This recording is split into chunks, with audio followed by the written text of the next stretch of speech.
you're going to do. So the earlier the better for you. I bluntly refused because that wasn't what I was told in Nigeria. And for no reason, why would I leave Nigeria to come to Libya to come and prostitute with my body to make money? How much money do I want to make?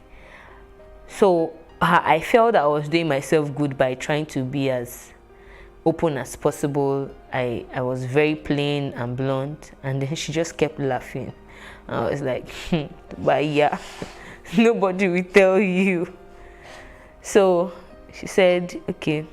And the same thing with every other girls, because we had agreed that, okay, if eventually we find out that that is what we're actually being taken there to do, that we are not going to agree to it, because that was not the agreement. And for whatever reason, we cannot just decide to leave Nigeria and go and prostitute somewhere. So she was like, she knows that girls that they just bring from Nigeria are very stubborn, that she will give us 3 days to go and decide. But in that 3 days, we should be watching at the other girls to see how they actually go about what they do. And the first day went by, second day went by. I vowed to myself, I said, nowhere in heaven's name will I live this kind of a life. Like, it was so absurd. I was grieved, I was bitter, I was angry, all manner of words, because looking at all the experience in the journey, I almost died, and then all for what? To come here and come and use my body to work to pay someone. I'm like, it didn't make sense. I cried every minute I remembered. And on the 3rd day, she did call us to ask us if we were ready. I told her that she has to look for another job for me. And then she said, okay, since I don't want to take it easy, since I don't want to take it the easy way, that they'll show me how they also go the hard way. So that night, we didn't even know what she meant. That night, a girl was brought in, and we watched more than 5 people beat that girl black and blue. Wow. She had also refused the connection house where she was taken to. She had also refused to do the same connection house job. It was actually a burger that brought her, but they took her somewhere else. So they said she was being stubborn where she is, or where she was, and then they brought her back to the burger. Madam, come and take your girl, give us back our money. She said she know they work. They beat that girl to stupor. They beat her to the point where I sat where I was, and I told myself, I said it out, like, these people are not humans. Like, why? On seeing the way they beat that lady, I was like, so I will also come to this point where they will have to beat me to say, yes, I will do it. I said I would rather die. Because at the point when they beat her, she was like, okay, Marshe, I will do it, I will work, I will do it. I was like, so this is what I will go through. So for some reasons, I didn't know, they took the other 3 ladies out of where I was. It was now left with only me in that house that came together. So after a week, she then asked me that, what else can I do? I said, I cook. She was like, okay. She gave me pepper and oil. So I go and make stew with it. I made the stew. She told them to teach me how to make banku. I made the banku. She was like, okay, not bad for a start. So first of all, your first job here is you're going to be cooking for everybody. My heart was like, okay, finally she has agreed to give me something else. So another week went by, and she said, Orobo, I don't know where one day she just called me by that name and said, for her, that is what she will be calling me. Although she gave me another name, Success. So everybody calls me Success, but she calls me Orobo. And then she looked at me and said, Orobo, are you ready to work now? I was dumbfounded and I couldn't say anything. And in my head, I was like, if it is to die here, I think I'm ready to do that. But to use my body here, I will not. So 3 weeks went down, and all of these weeks, nobody even came in one day to say, this person, how she be, who she be, and all. So after the 3rd week, a man came in, a matured Nigerian man, a Yoruba man. He came in and did ask to take me home. And at first she refused, that she wasn't going to let him take me home, but he begged and all of that. So when we got home, he sat me down and said, I didn't bring you here to come and sleep with you. I brought you here to teach you one lesson that will help you if you must live where you are. He said he noticed the way I was being questioned, the way I was being bullied and all that. That is the way the woman does.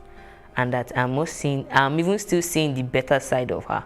That she's a really, really hard person. And when she's ready to go hard, she goes all the way. He said, you see where you are, there's no shortcut. There is no way out other than for you to actually make money, pay them before you leave. And if you are not even careful, you'll be done paying them, you will not know, you'll still be there playing a fool, working for them. So you have to be smart. I see that you are innocent, but then yet you are smart. So I need you to wake up that smart instinct in you and know what to do to live there as soon as possible. He said he was going to be going to Italy in 3 weeks. From that time, that was the reason why the woman refused to give me to him initially, because normally that is the way some men will come there, take girls and they run away with them and they don't eventually get their money. So he said, but he's going to teach me how to make it fast. That if I work with my body to pay them, they'll split that money in two. But if I'm doing something extra to pay them, they would record the money just the way it is. Say, for example, I sleep with someone and the man pays me 5,000 naira. They're not recording 5,000 naira. They're recording 2,500. But if maybe I sell something or I save up money and I give them that same 5,000 naira cash at hand, they'll record the 5,000 naira for me. So the best for me is to think of something I can start doing to get extra money, which is begging. So when these guys come, I have to beg them for extra penny. Or if they ask for anything beyond what I'm supposed to give them, like in normal duty, then I should ask for extra cash. Those extra cash are the extra stipends I'm supposed to be saving up to give them. I cried my ass out that night. So he said, you see, she's even giving you grace. He said, it's because she likes you. That this woman, she's naturally not the patient type, and the moment you're proving hard, she'll go hard with you and you'll give up. So the earlier the better for you. But he felt that he should just reach out to me and teach me something that would help me.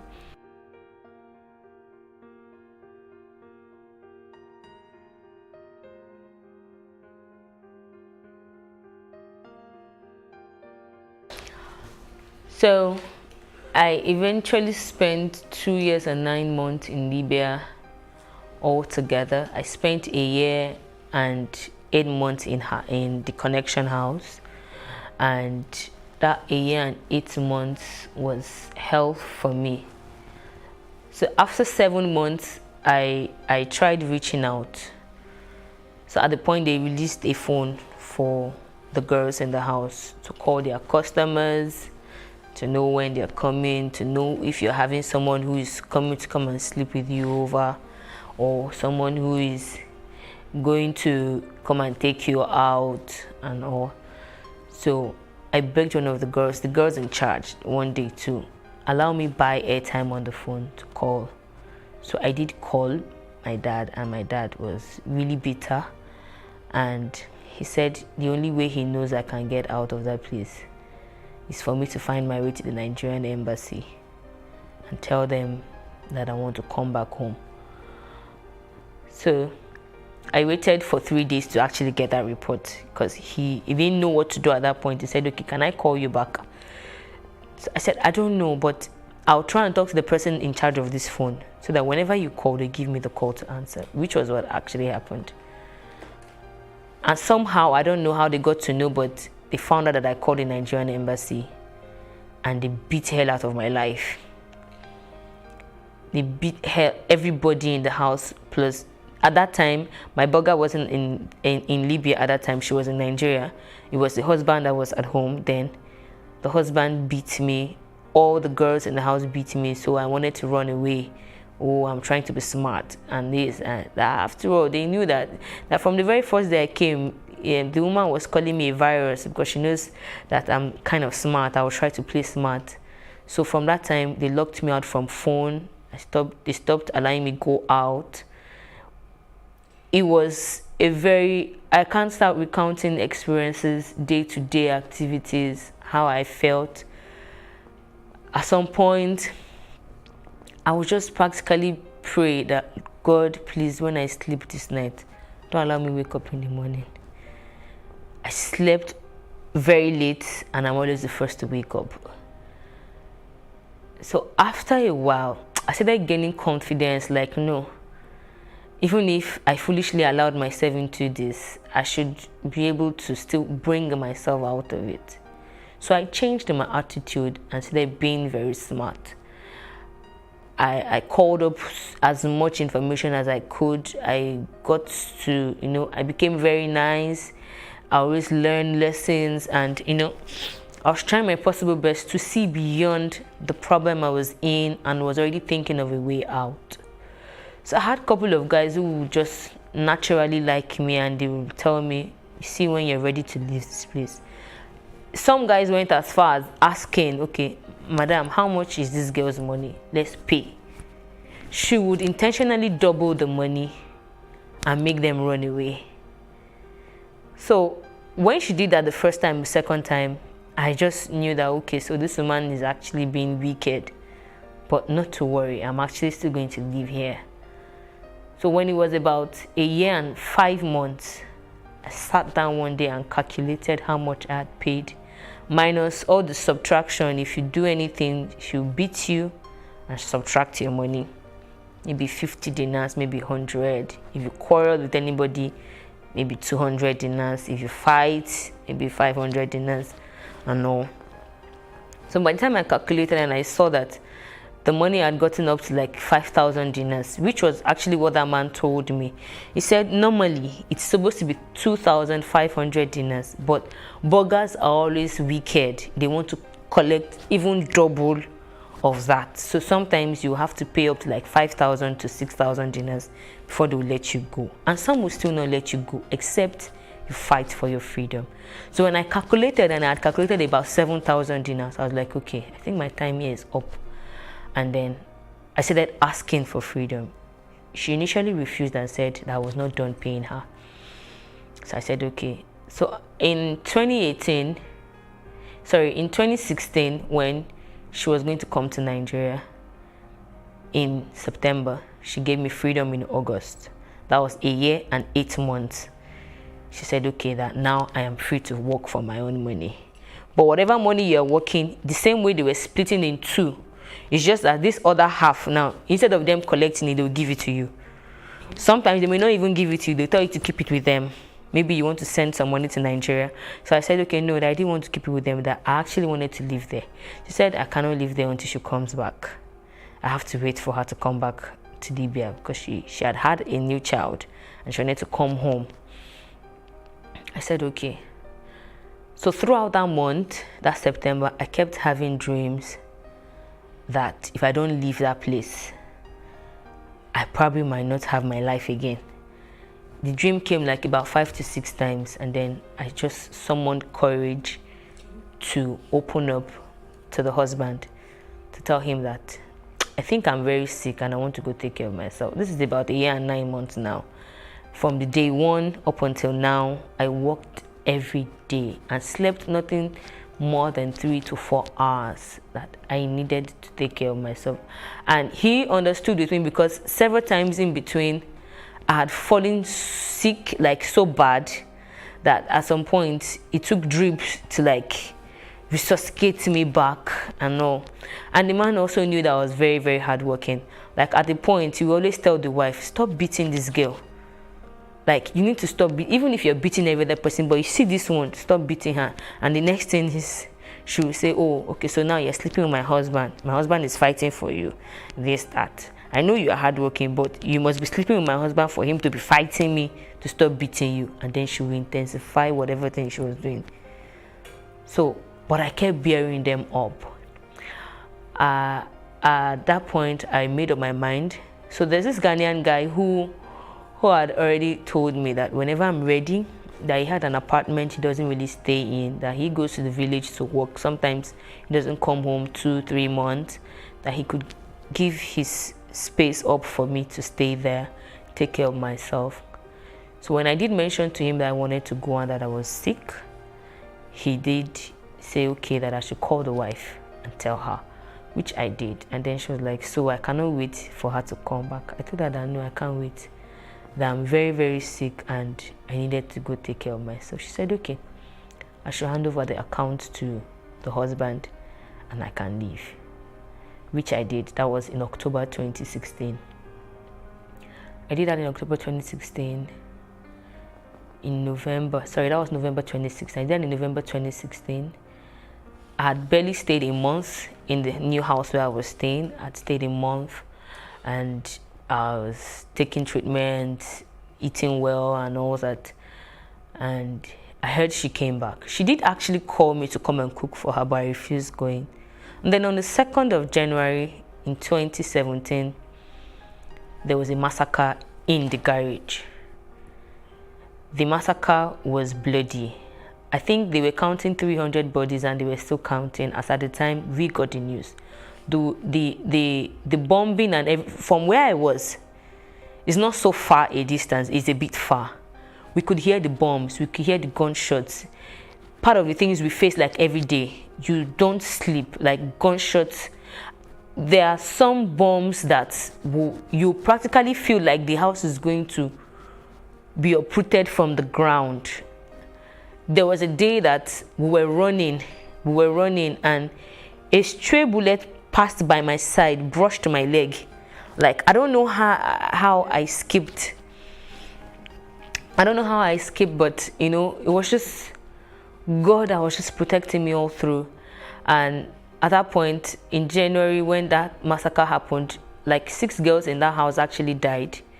And for me, I felt, oh, this is God just saving me. I guess this is what God was talking to me about when I kept seeing those dreams, and I made up my mind I was going to just go back home.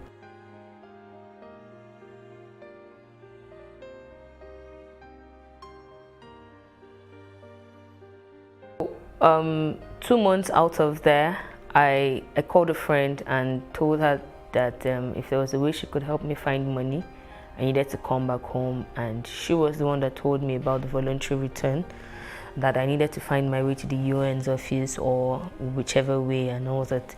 So I remembered contacting the Nigerian embassy. So I did keep the number. So I then asked questions because I was now going to a church. I then asked questions and they said, okay, that I needed to get to the IOM office. I had challenges locating them in the first place, but eventually I got to the IOM office and then they gave me a date to come back to visit. I did drop all my information and then they said, okay, that in 2 weeks' time I should go to the Nigerian embassy to go get a travel document. And after getting a travel document, they will not let me know when to come back and I'll be ready to go to Nigeria. So that was all, and up until then I just kept managing, kept believing God that it was going to work well, and eventually it did work well, and that was how I came back to Nigeria August 28th in 2017. And for me, that was the best decision I could make, though it was painful that I just went to suffer my life out for almost 3 years and no gain, nothing, and then I'm back having to come back empty-handed. And up until today, both the travel agent, both the guy that introduced me to the travel agent and the lady, none of them has been found, and life hasn't been easy getting back to my feet.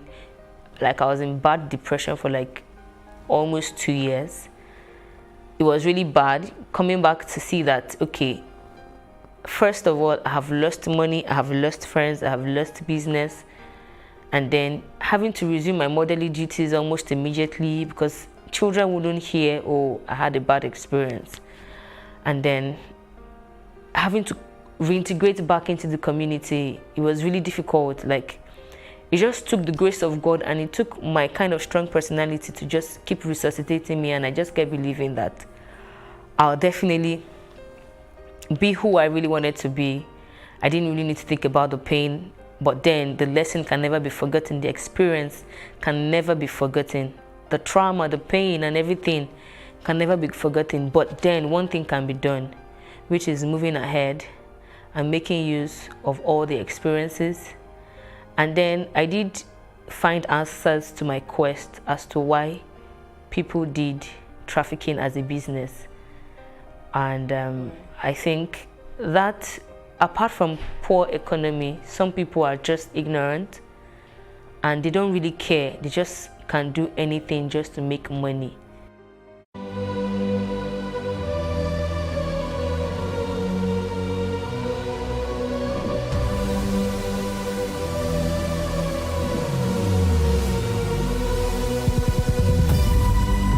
What we do not understand, we will stigmatize. What you can see is the remaining of the tanker that exploded. The suspect equally confessed.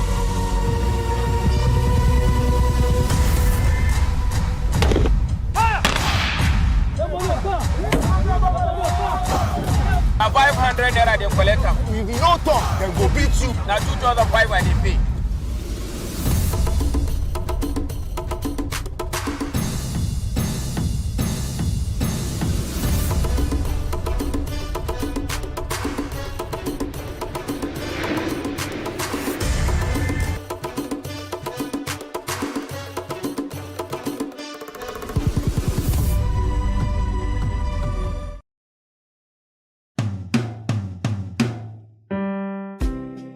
My name is Yemi Shodimu, the son of an Egba chief from Abeokuta, Ogun State, and a mother that hailed from Isalofi in Lagos Island. My early days were spent in the serene but beautiful city of Abeokuta. I experienced a community of people that cared for each other and elders that looked out for each other's children.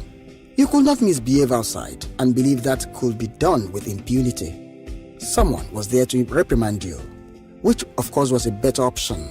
2, you're being reported to your parents. Of course, you knew the consequences of that. This automatically kept us in check. I had the privilege of growing up in the palace in Ake with my late grandmother, Olori Adejoke Gbadebo, who was the wife of late Oba Adeshina Gbadebo, Alake of Egbaland. This exposed me to the way our people celebrated our culture and tradition, even while mingling with people from other religions, such as Christians and Muslims, without any acrimony or rancor. The dignity of labor was also inculcated in us quite early in life. Apart from the normal house chores which I mandatorily did, in spite of the presence of ourselves, I hawked old newspapers after school so as to learn the importance of contributing something to the home economy. Abeokuta provided the right ambience for the arts to grow and prosper while creating the desired recreation for the people in a friendly environment. The cinema affair, that is free cinema screening of cowboy and Indian films, was a favorite pastime. There was also the ancient Centenary Hall that was home to most of the Nigeria's traveling theaters. My grandmother was a lover of live theater, so I had the privilege of seeing the Ogun Days, Ogunmola, Duro Ladipo, Baba Salah, Baba Miro, and a host of others live on stage. This later in life influenced my career path. The social celebrations, including family celebrations, could run late into the evening or night without any apprehension about safety. This also afforded me my early exposure to popular music. I haven't seen Ebenezer Obey, Yusuf Olatunji, Ayinla Omowura perform live. I got so sucked in. Much later in life, all I wanted to do after my national youth service was to become a backup singer in Ebenezer Obey's band. In all, Life was good then. There was a quest to achieve things in life. Parents pushed us to work hard, but there was also contentment that discouraged greed and avarice. I believe we can get back on track if we collectively decide to bestow on the generations coming after us a sane, dignified, conducive society. Let us talk about a brighter future and not the good old days. I therefore join Shemori in this collective and bold attempt at changing the narrative and doing it right for a better future.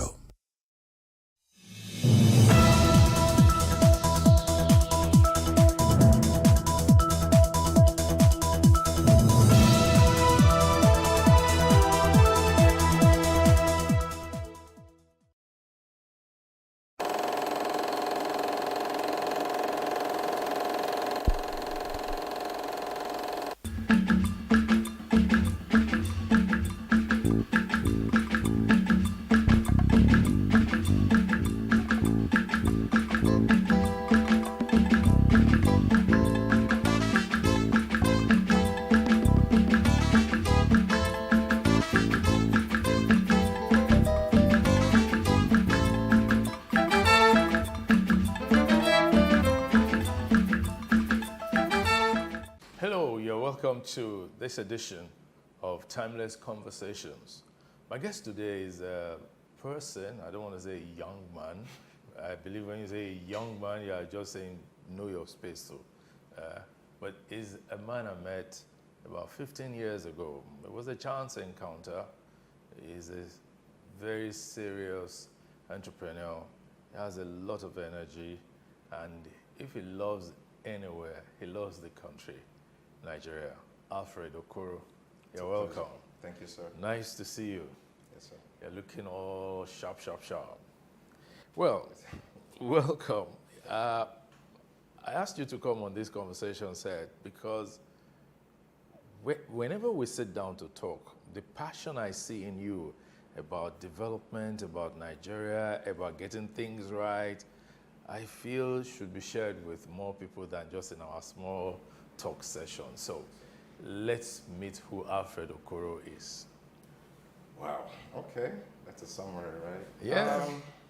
My name is Alfred Okoro, and was born and raised here, and luckily migrated to the States at 18, did my college, and came back in 2005 to start a business going into the broadcast media.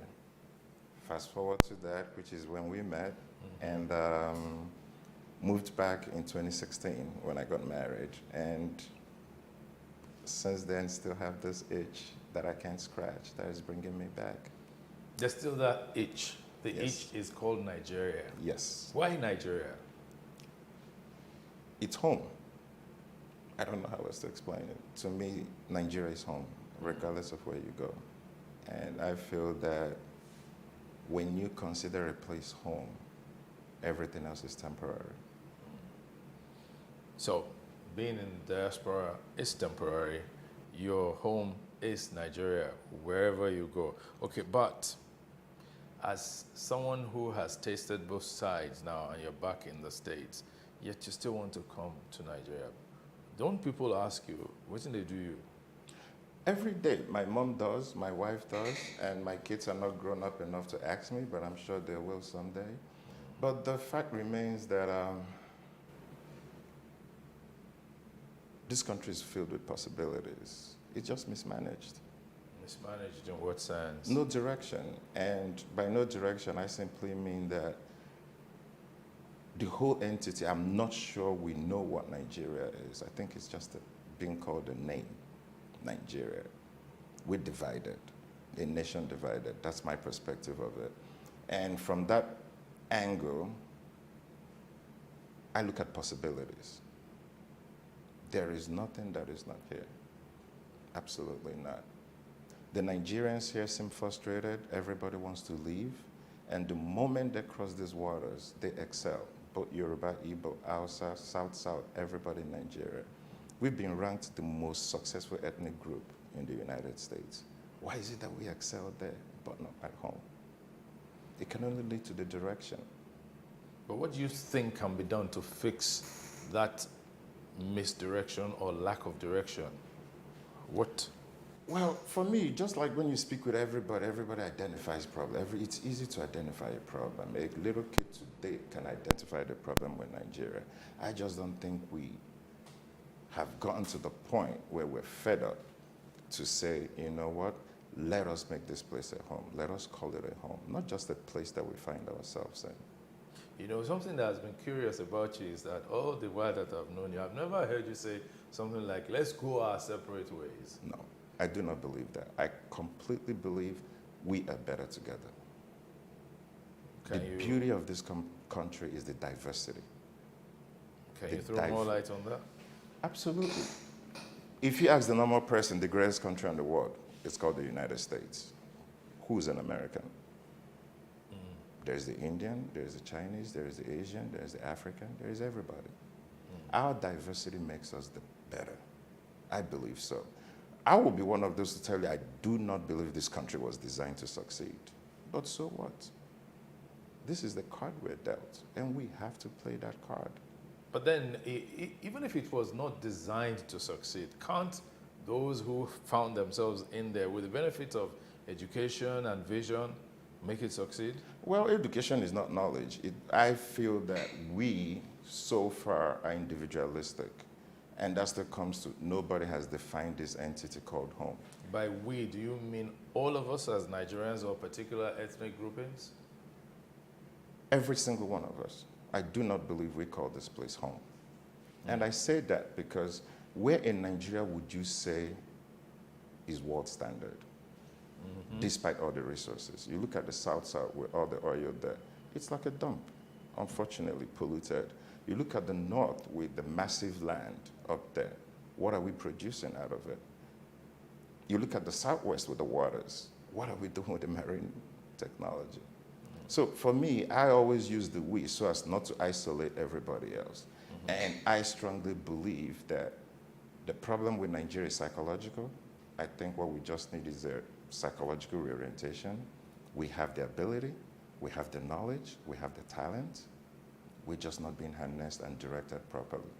I always share with people the thought that what we need is a psychic orientation in Nigeria. And I'm glad you said so too, but I want you to throw light on how that can happen. The orientation being that I think Nigeria has had leaders by the true definition of it. My problem with those leaders is that they happen to be regional leaders, not national leaders. And that makes a whole difference. Yeah. If you have 3 major ethnic groups, no disrespect to the other minor ethnic groups, but if we were to just work with 3 for the sake of our conversation, an Igbo leader is more concerned about the Southeast. A Yoruba leader is more concerned about the Southwest. An Hausa leader is concerned about the North. Is that what it's supposed to be? If you preach what Nigeria, it shouldn't matter where it is. Any kid from the South, not interested in marine or anything with petrol, go and find where it is. You should be able to move. And for me, psychological, I believe this state of origin word is counterproductive. I feel, first of all, if I ever get the opportunity to advise anybody or to talk to anybody, we should make a state of residence. It doesn't matter where you're from. Hold that thought. We'll take a break now. When we're back, we'll continue with Alfred Okoro on Which Way, Nigeria.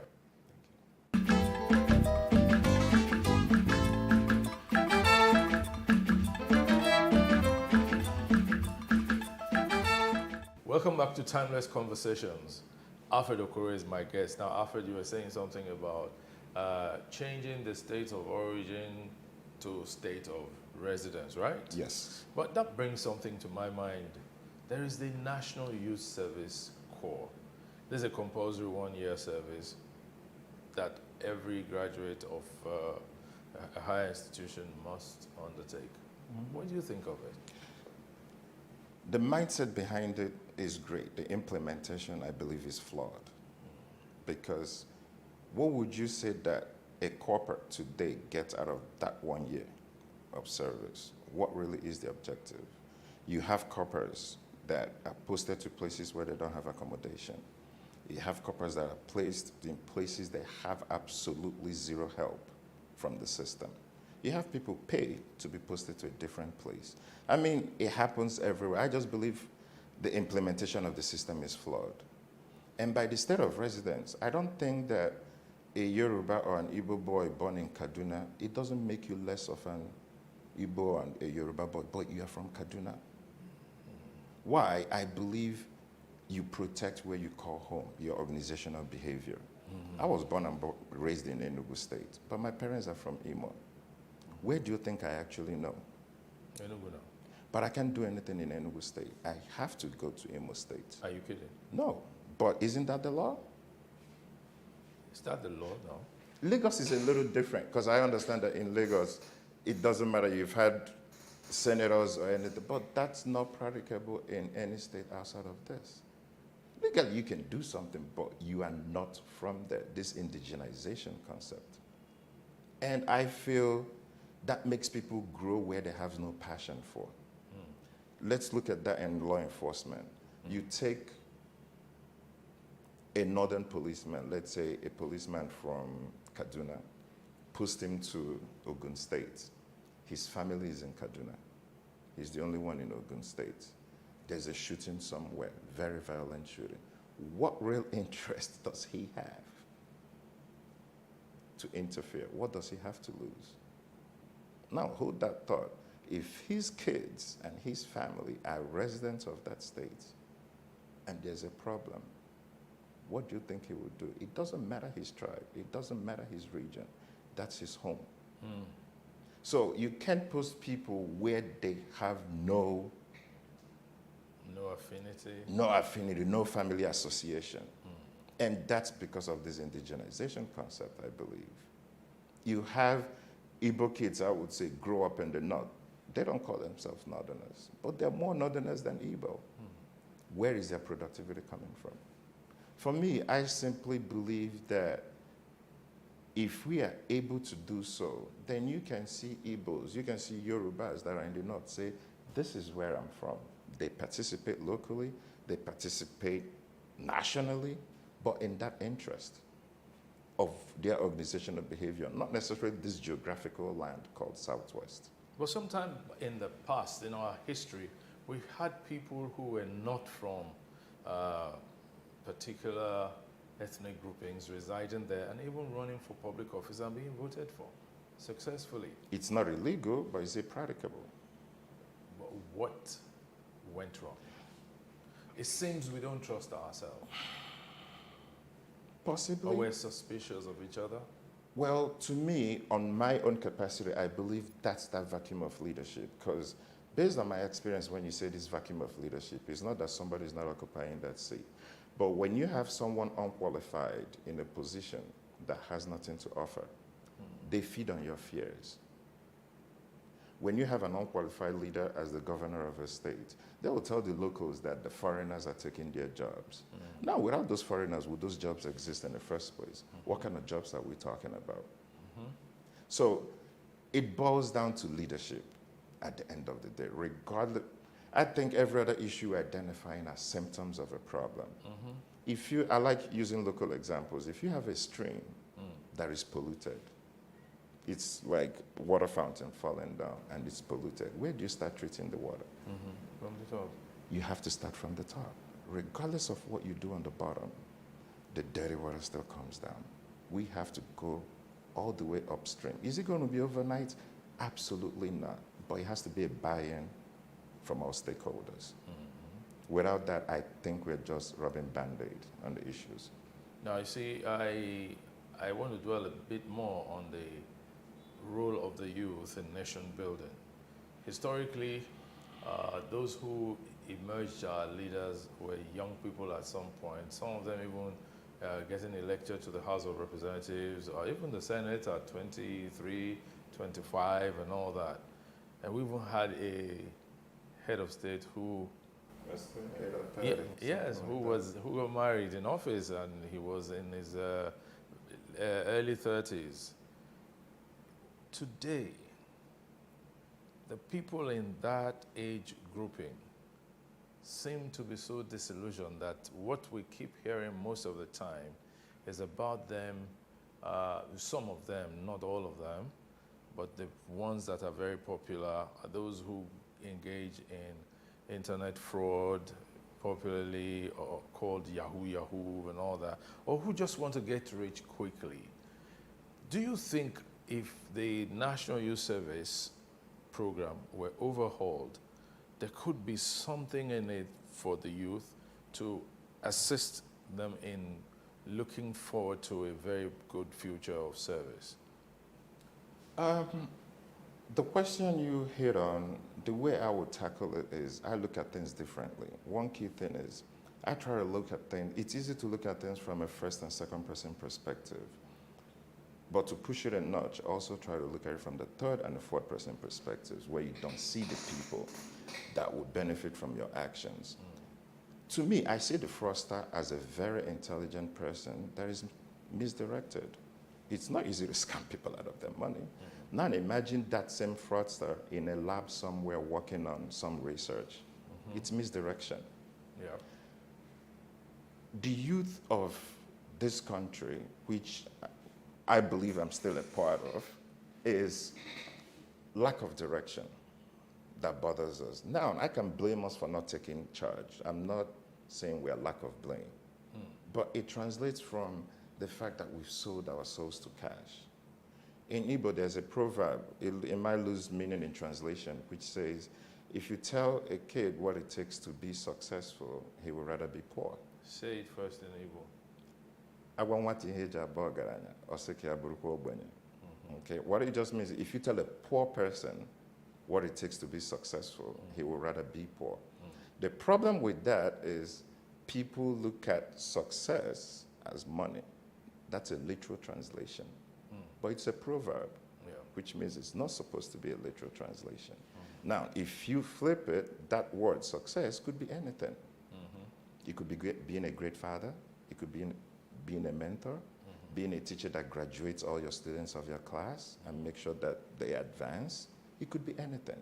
It could be a businessman that takes care of people. It could be an orphanage that gets kids placed. That's success. But what is success to the average person today? How much money is in your bank account?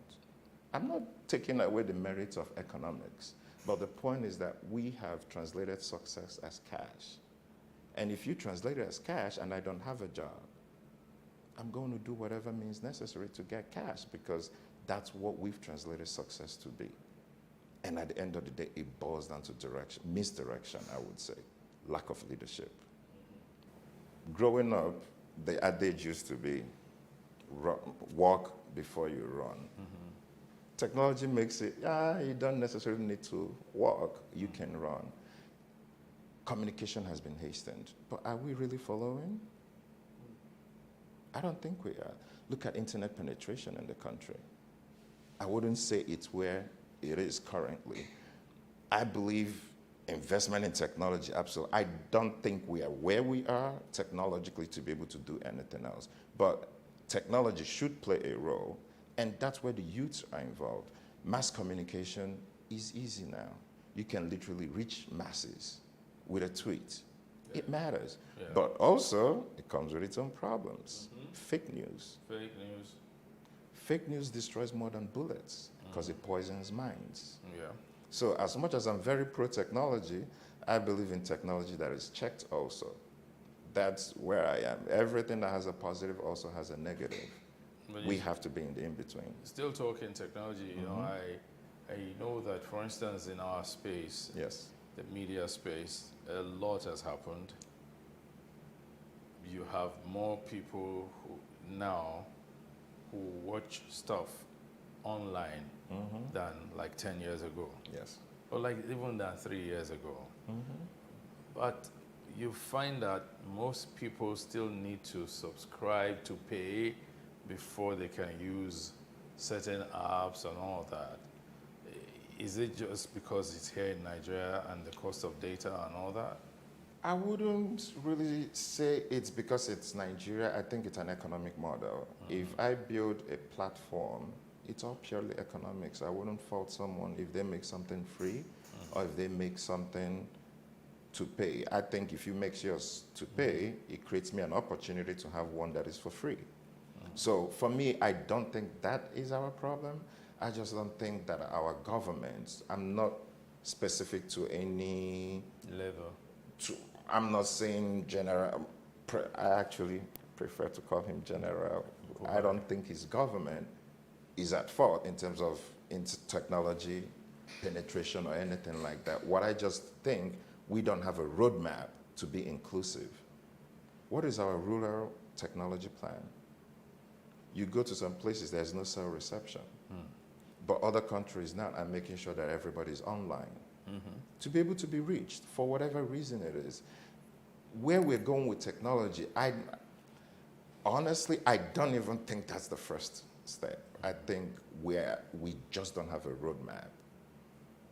And personally, I religiously believe for us to get anything right, we have to go back to the drawing board to define this entity called Nigeria, because it's not working. We'll continue with that definition very soon. We'll take a break now. Thank you.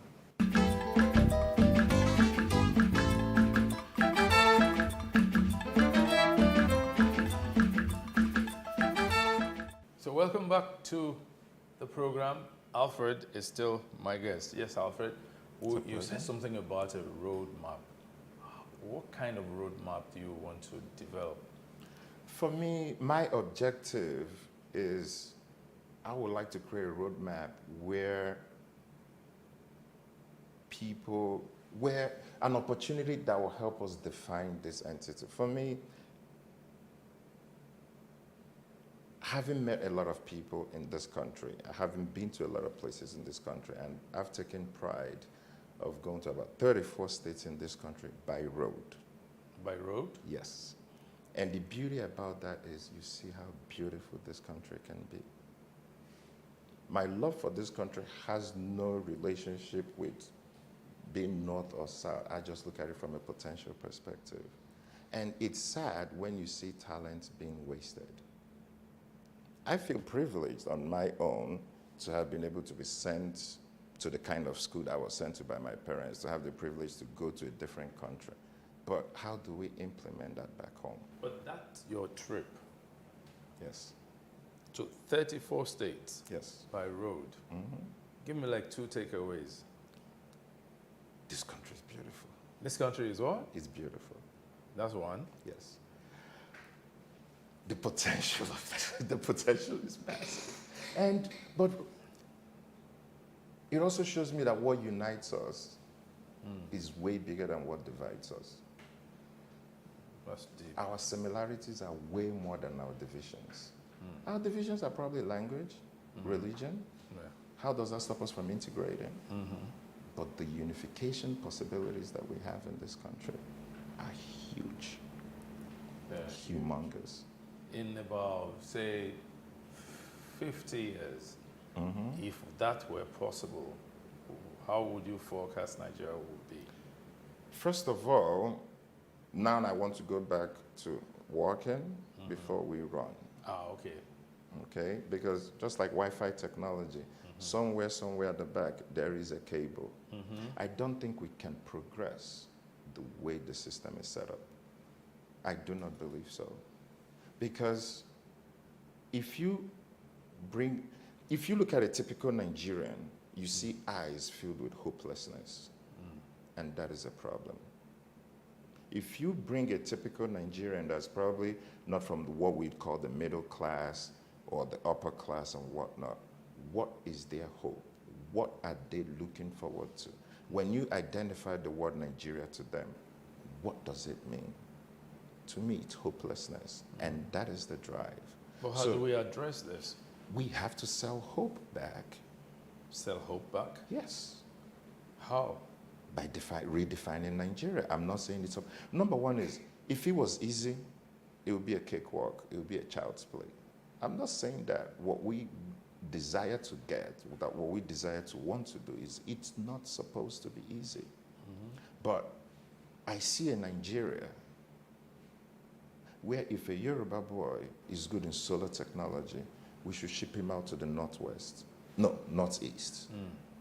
If an Igbo boy is good in agriculture, we send him out to the Northwest. If an outside kid happens to be one of the best petrochemical engineers that graduated, he has no business in the North. He should be in the South-South. Vice versa. There are so many. The beauty of this country is its diversity. Southwest doesn't have everything. Southeast doesn't have everything. The North doesn't have everything. So we have to break down those barriers to make everyone feel at home, that this is home, so that we're in the Southwest, so that a Yoruba kid could wake up and go to Kaduna and meet their residency laws and be a Yoruba person from Kaduna. His interest is now in Kaduna. I don't see how that affects his tribe. But for us to progress, for him to be able to do that, which is what I believe will progress us. Now, this is not something that you say, this is a magic one, let's do this and Nigeria will be better. No, do I expect resistance? Absolutely. But I just hope that my generation will realize that our parents failed us. That's unfair. That's our reality.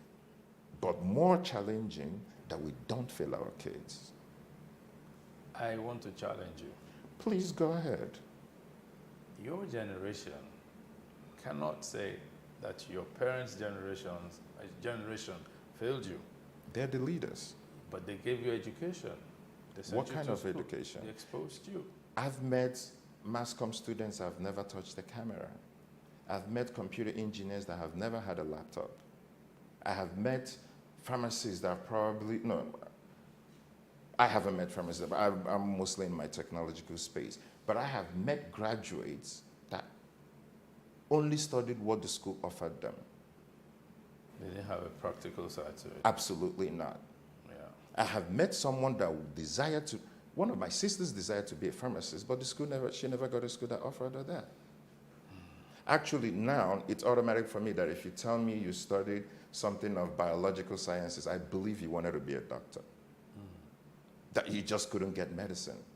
That education is flawed. The education we have here is a certificate. It's not practical. So that's not just about the parents, because some of your group are already in the educational system. Well, So maybe that takes us back to your leadership failure mantra. science teaches us. I read a book by Marcus Aurelius that said, every complex problem, simplify it.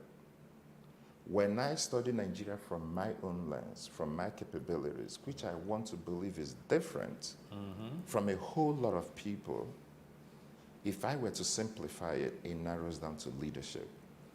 What is the job of a leader? To give direction. Why is this road bad? The road being bad is not the problem, it's why is it actually bad? If we narrow it down, whose job is it to do? If you narrow it all the way down, you could do with budgeting, you could do with enforcement, you could do with a whole lot of things. But for me, the leadership vacuum happens to be our whole problem. And I pray and hope that my generation would understand that the only way out of this is to play inclusive politics. But not just playing inclusive politics, the objective should be first, let's redefine this entity called Nigeria in our own terms, where we will all believe that it's home.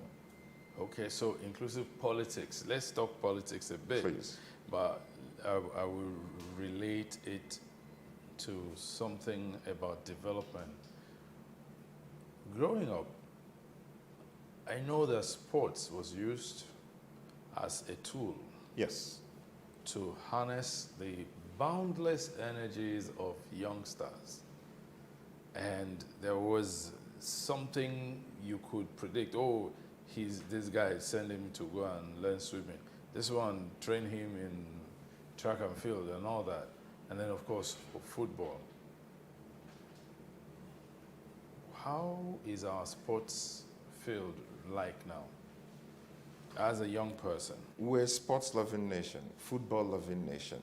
What does that mean? I want to believe that we are all into the European Premier League, Yes, English Premier League. Whenever they're playing, we know everything. What is ours? What teams do we have? What is you hear about our female soccer stars come back and they're not paid. You hear about our athletes go to perform to come back and they're not being paid. What is the motivation to represent this country? That is on the professional side. What is the growth plan? We don't have stadiums. When I was in primary school between 1991 and 1996, there's always inter-house sports. Every year there is an inter-house sports. You look forward to it. We compete with each other. How relevant is that now in harnessing the capabilities of the youth?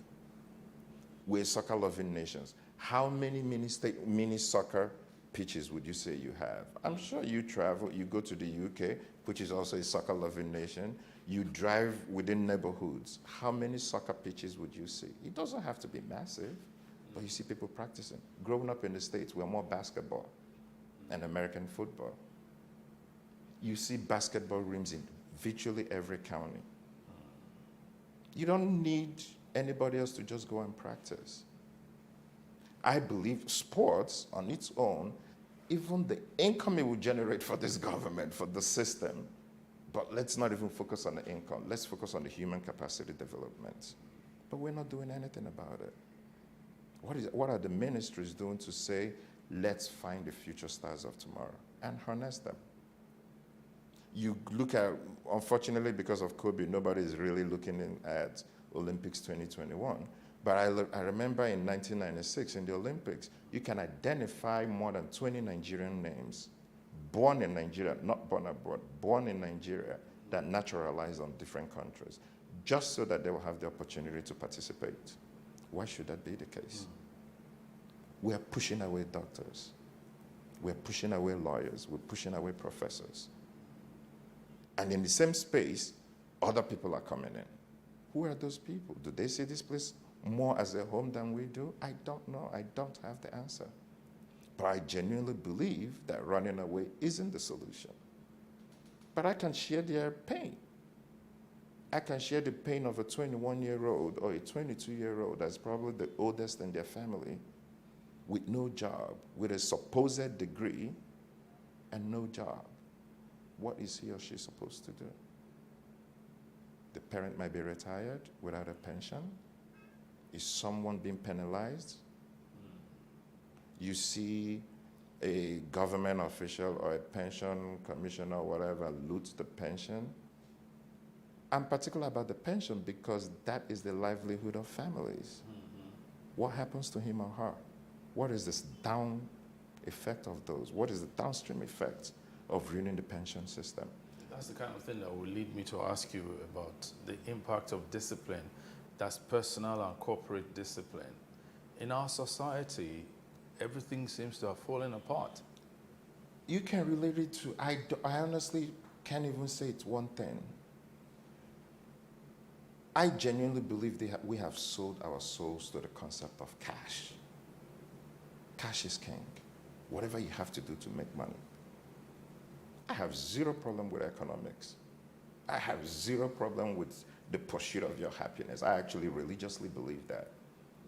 And if I get the opportunity, what I want to sell people is more strength in your pursuit of happiness, whatever your happiness might be. I can't make you to do good things, but I can punish you for doing bad. The limits to where we have decayed as a nation, I can't put a hand to where it is. But I can say it started from the erosion of the local governments. Okay, but then what about the home? What about the home? Discipline starts in the home. Yes, discipline starts in the home. And let's say, for example, a mother is supposed to discipline a child.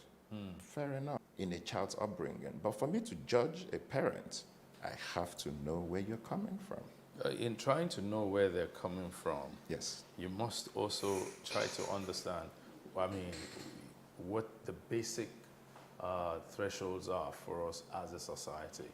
What's acceptable in our society today? Everything is. Everything goes. Then we're not going anywhere. That's the decay we have. Let's use driving, for example. Yes. How do drivers here behave? What's the punishment? There's no price to pay. But the same person, would they do that in front of the cantonment gate? The same driver that would come here, double park, block the road, no care about the backup of traffic or whatever, run a red light, would they do the same in front of the cantonment gates where the military are? Price and punishment.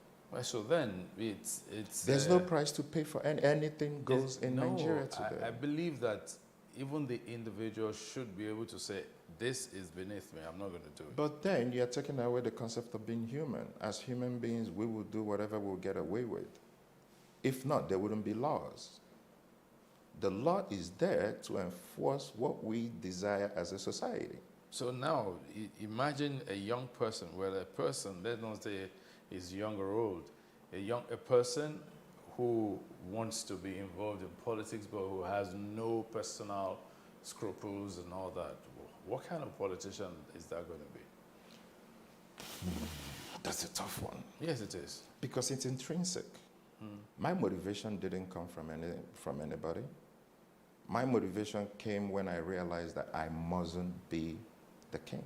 I mustn't be the number one. Because speaking with my colleagues, speaking with a bunch of friends, speaking with people I believe that are opportuned, the bigger problem that we have, I don't know if it's a black problem, but the biggest problem we have, nobody wants to be willing to pay the ultimate price. Nobody wants to do anything they will not enjoy the benefits of it. Nobody wants to start anything that they will not live to enjoy, which is a big problem because life has a weird sense of humor. Yeah. I could start something, and Martin Luther King, did he see the civil rights he fought for? No, he didn't. It actually got propelled after his death. So do you think his wife was happy about that? I bet you not. She wants her husband, probably. I don't know her, but I want to assume that she wants her husband. For me, like I said, the itch that is itching me is a selfish interest. Very selfish. It just happens to be that this is home. I'm not doing it because I love anybody else. I'm not doing it because I love the people. I'm doing it because I want my home to be better. You want your home to be better. You want your people to And be better. if you're an occupant of my home, you'll benefit. Okay, so now let's localize it. You're from Imo. You schooled in Enugu, more or less grew up in Enugu. But what you would like to do, your circumstances will prevent you from being able to do it in Enugu. That's the truth? Like I said, it's, for me, let me just say something. I hope it doesn't take us away. Yeah, we're I think still a few years back, Abia State was created from Imo. But the Abia State governor told the Imo State teachers or something to go home. I had a problem with that. These are people that have lived there all their lives. But that's the issue that we're talking about. Enugu State and Anambra, this indigenization concept of somebody telling you you're not from here. How can you tell someone that have lived in a place all their lives that they're not from there? There are Igbo people in Lagos that are more Igbo than some Yoruba people that probably have never lived in Lagos. My wife was born and brought up in Lagos. She speaks more Yoruba than Igbo. You would actually think she's more Yoruba until you probably hear her name and last name and whatnot.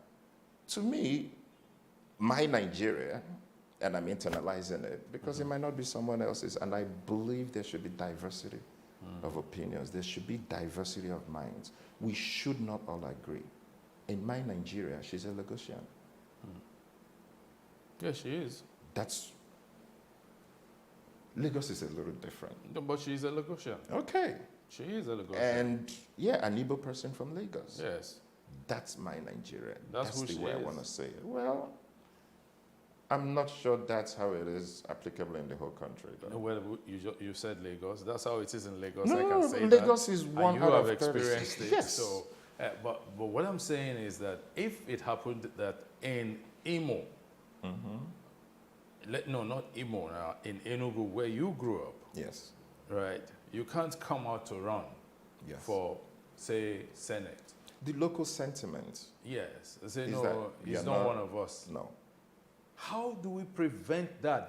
That's people saying that. And that's when That's words, not government now. That's people. Yes, sir. That's when words matter. That's when psychological matter. That's when orientation matters. Because when you look at a document, it says states of origin. You didn't ask me where I reside. That state of origin could be lack of our documentation processes because they're trying to verify a whole lot of things, but it has a gravid effect. Because if all we know is a state of residence, then you should never bring up Imo. You can ask me Or place even of state birth. of birth. Yes. Yes. If we focus on that, that's the thing about time. It might not be my generation. But my grandchildren, when they grow up, they'll look at their friends and, where were you born? Then we can have that mindset that it doesn't matter where somebody's from. The America we look up to, George Bush is from Texas. His younger brother is from Florida. Obama was born in Hawaii. He was the senator from Chicago. I forgot where Hillary Clinton was born, but she's the senator from New York. Yes. It doesn't matter because these states define their residency laws. And the moment you meet those residency laws, you're a resident. That's where you're from. That you were born in America, you're an American citizen, not a state resident. You have to actually reside in the states and meet their residency laws to be a resident of that state. I moved from Boston to Georgia. I'm no longer a Boston resident. I have zero business with Boston anymore. Now I'm a resident of Georgia. Whatever I want to do, if I want to run U.S. local politics, I can only run it in Georgia now. Even though I've lived there less than a year, because I met their residency laws. So it's the downtrodden, it's a psychological effect of words. It matters. If you keep asking me state of origin, the word origin means something. You didn't ask me place of birth. You didn't even ask me if I've gone there. What does it matter? Ask me where I'm born. Ask me where I reside. If you don't have my father's documentation, how is that my problem? But I genuinely believe that word, state of origin and state of, I believe that word, state of origin, should be scrapped. Okay. It has a The negative concept effect. of state of origin should be scrapped. I genuinely believe that. Okay, well, before it is scrapped, I know that your state of origin is Imo. Yes. It's Imo. Yes. Now, so your parents are from Imo, so you have some very deep affinities with Imo. Absolutely. All right, so looking at Imo State today, Yes. what role do you think not what role, Imo State today, Yes. what are its potentials? I have taught the states, even for economic possibilities, when I was running my company here. Just like every other state in the country, in this country, which I believe is blessed, it's blessed with youth. And no nation can run without youth. It's just direction of energy. Where are you directing that energy towards? So there's youth. Youth is the power, is the will. The Chinese population and all that, if they get into their 60s now, that becomes a liability.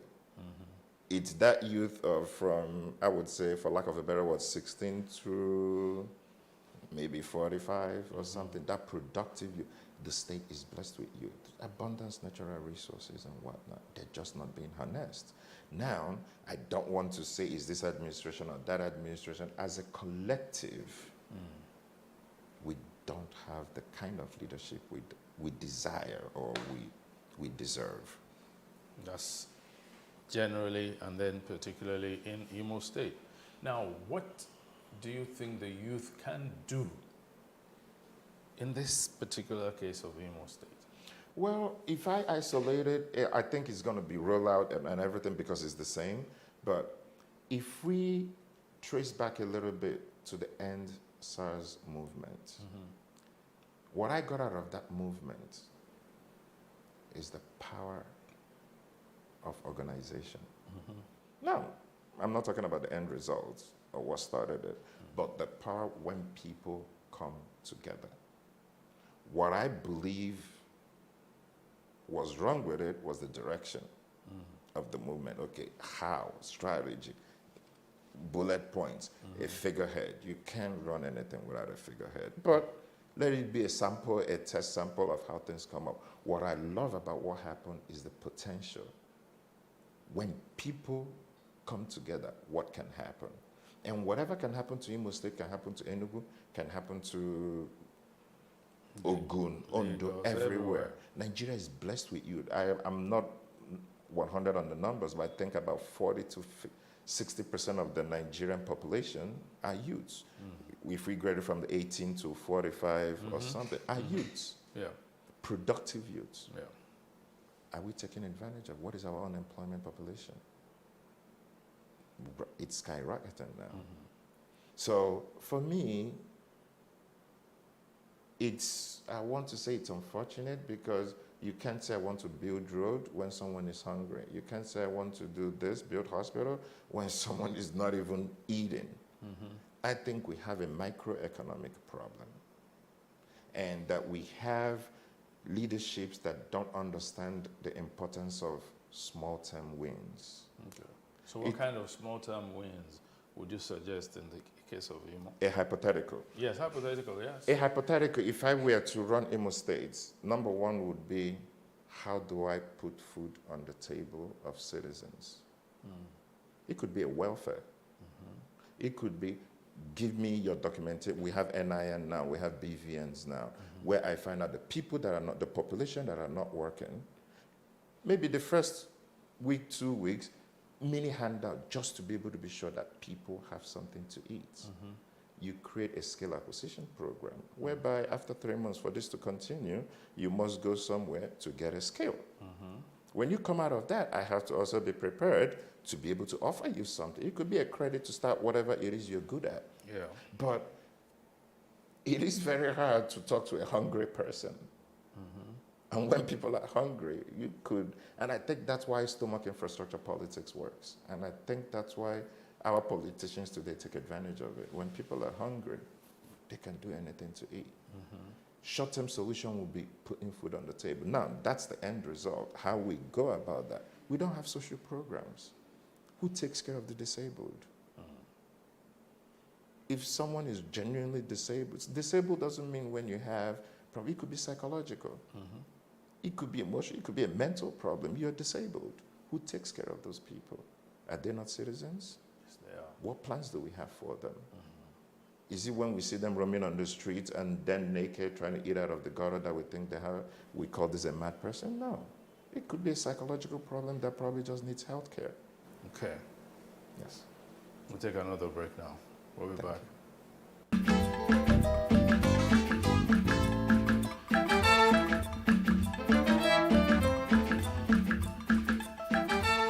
So welcome back to Timeless Conversations with Alfred Okoro as my guest. So Alfred, we're talking politics now. Yes, sir. Politics, young people are not participating. No. Why? We have political parties not based on ideology. I'm speaking from my Yeah, go ahead. experience, I mean, and you're I want to qualified. believe a lot of people share the same sentiment. What really is the difference between APC and PDP? Title. Half of the governors from PDP have migrated to APC. What is their ideology? I do not believe we have ideology-based politics. Now, the problem, because I haven't played in that politics, could be completely different, but it doesn't exist. You can't say that PDP is conservative and that APC is liberal. You cannot say that. Even though I believe that a party should both have a liberal and conservative arms of it, depending on the geographical region, whereby one party, even let's use APC for example, the northern part of the country are more conservative than the southern part. So I would expect APC members in the north to be more conservative than APC members in the south. But people do not participate because they do not believe in the message. I was here in 2015 when Baba's election. I am not going to lie. I have never been around in a time where people were filled with hope. Maybe it turned out to just be a marketing gimmick. It's not just about me directly, but where is those promises? And for me personally, I voted for General Buhari. Yeah, maybe I think what we have is President Buhari, but what I voted for was the general that was going to instill discipline in us, that was going to bring us this military structure of this. I'm not sure that I'm sure there are so many things that I do not know that is transpiring, but I don't think we are getting the short end of it. But quite, to be fair to the government, they're building some infrastructure, fixing some interstate and federal One roads. credit I would give this government is on macroeconomics. I'm not an economist, so my words might be a little different, but I think I flew into Abuja and I was impressed with the airport. Apart from that, this government, the huge credit I would give to them is from 1999, this is the only government that continued the previous administration's projects, that never abandoned them. Even if they didn't come up with brand new ones on their own, there are no ghost projects. That was very common in our politics. Oh, yes. Whereby this governor starts this road. Oh, because it's not me that started it, I don't want to give credit to this, I'm not going to. And you see that on the social media scheme, whereby the PDP sympathizers, when a railroad is completed or something, they're like, but he didn't start it. So what? To me, personally, I give them kudos on the macro level. But I'm not sure they get a pass on the micro level, and which is food on the table of everyday Nigerians.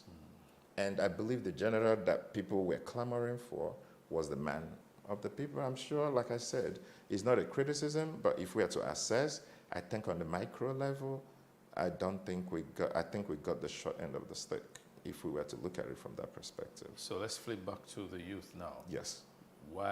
How do we get them interested? Think we need to resell the youth on this entity called Nigeria, because I do not genuinely feel that they believe in this project.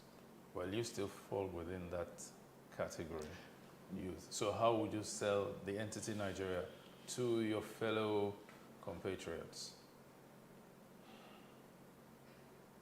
By selling them authenticity, by selling them genuineness, and by sensitization. Because it's easy to fall apart when you don't believe people, and we don't believe our politicians. Where someone, please allow me to backtrack a little bit. During the COVID, Yes. there was a lockdown, and there was the riots, and people busted into a factory. The word became a social media meme, palliatives. How can we justify that? Food that was destined for the populace was being hoarded by politicians. How can I justify that? We're talking about food. Forget the money. We are talking about food. Yes. And people are supposed to quarantine. So let's use the people that are working in hospitals, in hotels. So that means no money. Yes. Let's call the transporters. That means no money. Maybe the people the bankers, maybe banks are big enough or structured enough that they could still be paying their staff. But let's talk about the undocumented, the people that feed off of the everyday income. How are they supposed to abide by that lockdown in place? I'm not arguing the lockdown because of the epidemic. There is supposed to be a lockdown. But how are they supposed to survive? So then the word on the street came that there were this food, but some politicians stocked it. How can you justify that? Yeah, maybe not everybody wants to stick their neck out, which I can understand. The role is not for everybody. So now, let's fast track. Okay. Sell Nigeria. This is home. Nowhere like home. And all it's going to take is for us to get together. All it's going to take is for us to believe in the project. And if we believe in the Nigeria project, we define our Nigeria, not my Nigeria. Maybe my is not the word, because the word I want to use is my Nigeria, internalizing it for your own personal, not someone else's, your Nigeria. What is it you desire Nigeria to be? How do you create that? We need to resell this project, this entity. I genuinely believe that what else would they believe? There is nowhere else to go. This is home. It's just that home is not habitable. Let me ask you this final question. Yes, sir. Is there hope for Nigeria? Absolutely. Show me. We just need to get the right hands. And I'm sorry, even though it's your right question, I think people don't understand what the word change means. People got caught up with the change mantra, saying, we voted for change, we didn't get it. No. Change is a continuum. That we changed and didn't get it doesn't mean that we stop. If a female goes to a hair salon and gets a bad hairdresser, does she stop making her hair? No. She tries another hairdresser. Why is it that when we change a politician and they're bad, we give up? We change them. One of the reasons why I loved APC winning was that concept of change. It's not about the results. But if we can get the mindset that we can change people when they underperform, in the long term, it's going to be great for us. I believe in this country. It's not about anything else, but it's not a me thing. And I understand somebody that's not getting psyched up about the project. It's fine. That creates work. If it was easy, everybody would be doing it. It's not meant to be easy. So you're saying they should believe in change? We should believe in the word change, not who spoke it. We should believe that change means that we have to keep trying until we get it right. And we do that every election? Every election, we have to participate. We must participate. I do not think that the parties currently existing are ideology-based, but we can change it from the outside. You can only change it from the inside. Thank you very much, Alfred, for your time. It's a pleasure. I've had timeless conversations with Alfred Okoro. Next time, we'll bring you another interesting talk session. Bye-bye.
Nigeria, by extension, Africa, is faced with a lot of challenges. The growing youth population with little engagement, that is a ticking time bomb. We are a blessed people with diverse culture and highly cerebral minds who have a lot to say. And yes, we are talking. It is important we drive the right conversation that informs, inspires, influences thoughts and action. If we say there's beauty in our diversity, then let us embrace our diverse culture. We must continue to courageously be the voice of transformation, as we are the hope for the future. Yesterday's conversations shaped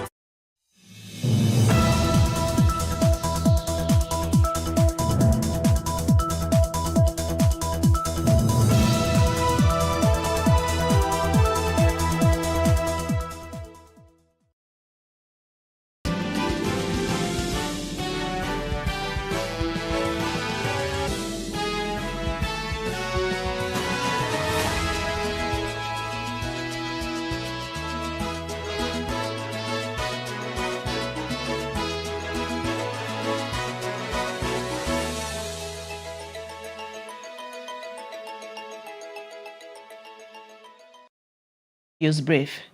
The NAF spokesman, Edward Kabwet, has confirmed the crash of a Nigerian Air Force helicopter. The crash occurred in Port Harcourt, the River State capital, this morning. The helicopter with the number NAF MI35P crashed at exactly 7:45 a.m. shortly after it took off for an operation against economic saboteurs in Rivers State. In his statement, he said all those on board survived, though they sustained minor injuries and are currently being attended to at NAF Medical Center in Port Harcourt.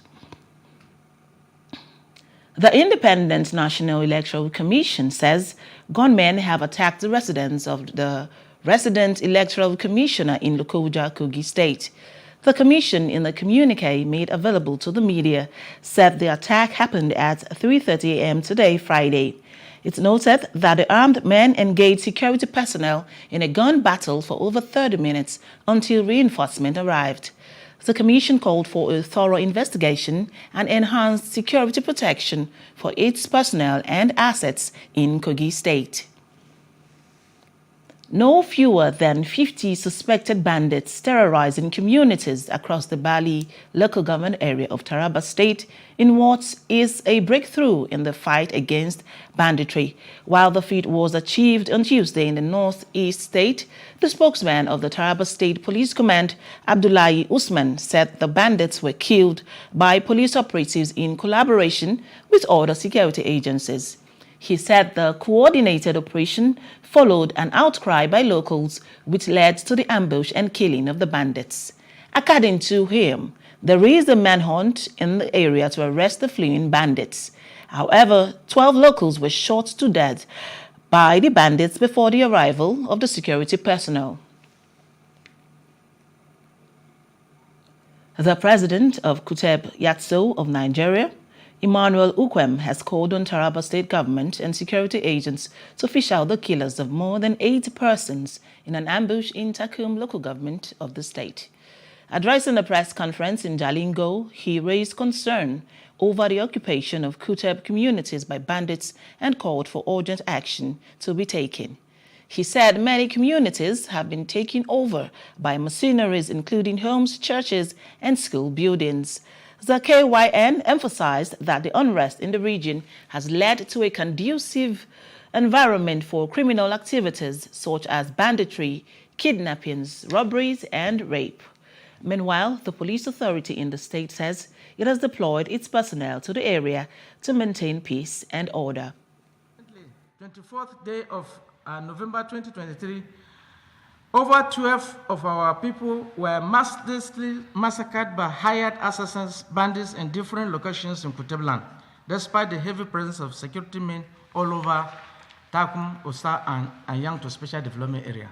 It is evident that the unrest has opened doors for various criminal groups, resulting to banditry, kidnappings, robberies, rapes, and other atrocious acts in the area. The command is trying to restore peace. I will also work around the clock to make sure that those suspects involved in this act are arrested. But no arrests have been made yet. But as I'm telling you, we are doing all the best we can do. Igbo Motoru indigents in southern Ijo local government area of Bayelsa State are protesting the unexplained presence of gunboats and houseboats in the area. The presence of the gun belt is to improve security on the maritime environment and tackle oil theft. However, to the people of Igbo-Motoru, a riverine community, it is a threat to them as they say their community is peaceful. Details in this report. Igbe-Motoru comprises 2 communities which makes up the kingdom. Men, women, youths, and even children of the Westbourne communities are out to vent their frustration. Some leaders claim that the presence of the gunboat is masterminded by some politicians who lost out during the last governorship election and the Bayelsa State operations of Tantita Security Services. This